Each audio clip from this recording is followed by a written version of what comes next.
민수기 24장 11절입니다. 발락이 발람을 멀리서 부른 이유는 이스라엘에게 저주를 내리기 위함이었습니다. 그는 무려 3번이나 발람에게 기회를 제공했으나 발람은 3번 연달아 오히려 그들을 축복했습니다. 화가 끝까지 난 발람은 손뼉을 치며 그를 비난하고 계약을 파기합니다. 그는 발람에게 아무런 복채도 줄 수 없으니 이제 그만 고향으로 돌아갈 것을 요구합니다. 발락은 발람이 자신의 요구를 충족했다면 크게 존대할 계획이었다고 말합니다. 이것은 발람이 더 큰 부귀와 명성을 얻게 된다는 의미입니다. 발락의 발람에 대한 칭찬의 박수가 이제 조롱과 비난의 박수로 바뀌었습니다. 이것은 단순한 이익 관점에서 형식적인 인간관계를 맺는 사람의 전형적인 특징입니다. 발락은 나아가 하나님을 은근히 비난합니다. 그는 지금 이스라엘의 하나님이 발람에게 부와 명예를 가질 기회를 빼앗아 간 것이라고 말합니다. 이런 하나님께 순종하는 발람이 어리석다고 발락은 조롱합니다. 사람 뜻을 쫓아 누릴 막대한 부귀 영화를 포기하고 하나님께 대한 순종을 선택한 발람의 모습이 나타납니다. 25장 이후에 본색이 드러나긴 하지만 24장의 발람은 칭찬받을 부분이 있습니다. 12, 14절입니다. 발람은 분노한 발락에게 차분히 대답합니다. 그는 처음부터 발락 사신들을 통해 이미 통보한 대로 실천해 왔을 뿐이라고 말합니다. 발람은 자신이 하나님 말씀을 어기면서까지 엉뚱한 예언을 전할 수 없음을 미리 말한 이상 자신에게는 아무런 잘못이 없다고 하죠. 비록 아무런 보상도 받지 못했지만 이대로 고향으로 돌아가겠다고 대답합니다. 그러나 되에 돌아가겠다고 대답한 발람에게는 남아있는 예언 말씀이 더 있었습니다. 그것은 바로 미래에 이스라엘 백성이 모압 곧 발락의 백성에게 어떻게 할 것인지를 말해주는 중요한 신탁이었습니다. 그것은 발람이 발락에게 남기고 간 마지막 예언입니다. 15절로 25절입니다. 발람의 입에서 쏟아져 나온 예언 말씀은 발락에게 가히 충격적이었습니다. 그는 이스라엘 창가라 할 수 있는 직전의 3번째 예언에서와 비슷하게 시 형식을 띤 신탁을 선포합니다. 여기서도 3번째 서두와 비슷한 표현으로 예언을 시작하는데요. 말씀을 들은 자가 말하며 신의 지식을 얻은 자, 환상을 보는 자, 눈을 뜬 자가 말한다는 표현은 발람 신분을 말해주죠. 그는 원래 이방 점술가요 예언가였기에 이런 행동에 익숙했습니다. 다만 지금 신탁을 주는 대상이 메소포타미아 신들이 아닌 이스라엘의 하나님 여호와시죠. 발람은 지극히 높으신 자와 전능자이신 하나님으로부터 예언을 받았습니다. 그는 하나님이 보여주신 환상 중에 특별한 징조를 보았습니다. 원래 발람 고향에서는 이방 점술과 마법이 성행했으며 발람은 이에 능통했던 것이 분명합니다. 처음과 2번째 신탁에서 그가 보여준 한적한 곳에서의 행동은 이런 습관에 따른 것이었죠.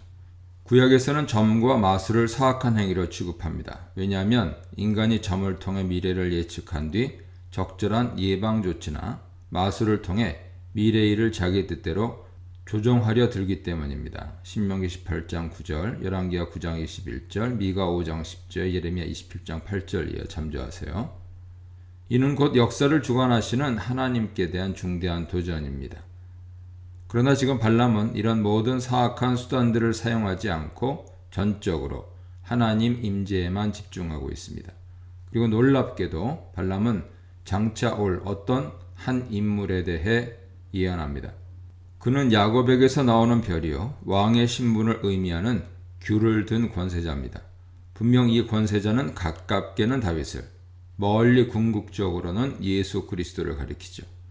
장차 야곱에게서 나올 한 인물은 아래 나열되는 예언 내용들을 놀랍게 수행할 것입니다. 첫째, 그는 모압을 분쇄할 것입니다. 이것은 가히 발락에게 충격적인 예언이 아닐 수 없습니다. 이스라엘에게 선포되어야 할 저주가 오히려 자기들에게 임한 것이죠.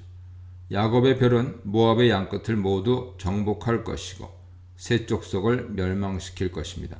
여기서 세 족속은 아마도 모압 땅에 정착하여 유목을 한 어떤 족속이었던 것으로 보입니다. 둘째, 그 귤을 잡은 야곱의 별은 에돔과 세일을 유산으로 삼을 것입니다.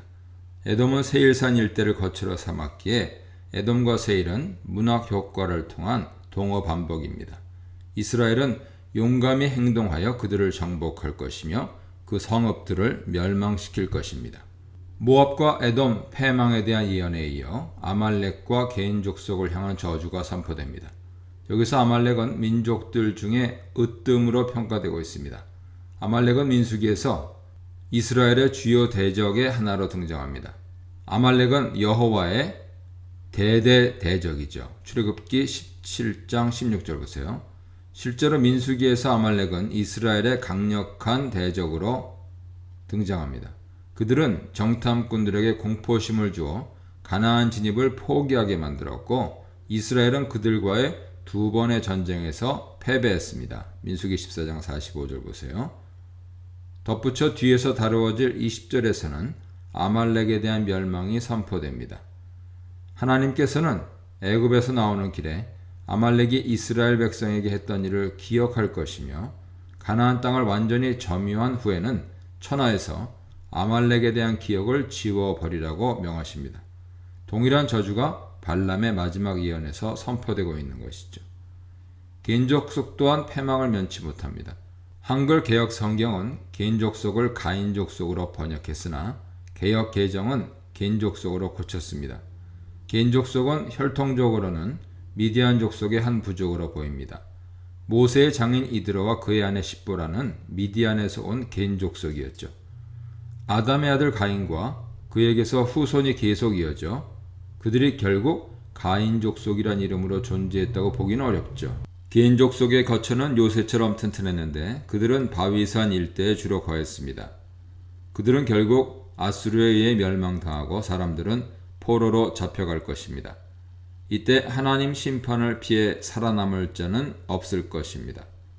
마지막으로 그토록 막강한 아수르 또한 멸망을 피할 수 없을 것이라는 말씀이 선포됩니다. 아수르와 더불어 에벨 족속은 기띔 해변에서 배를 타고 공격해온 사람들에게 학대당할 것입니다. 에벨 족속의 정체는 정확히 확인되지 않으나 해안을 거점으로 삼는 강한 민족이었던 것으로 보입니다. 발람은 마지막 순간까지 하나님께서 지시하신 명령을 어기지 않고 순종했습니다.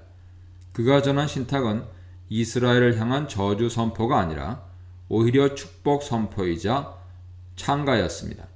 이로써 처음에 하나님께서 발람의 모압 여행을 막으시려다가 왜 최종적으로 그의 발걸음을 허락하셨는지 명쾌하게 드러납니다. 복체에 대한 탐심에도 불구하고 말이죠. 하나님은 인간의 악한 의도를 이용하여 주변의 모든 대적들을 향해 이스라엘이 받은 복과 그들의 위대함을 선포하셨습니다.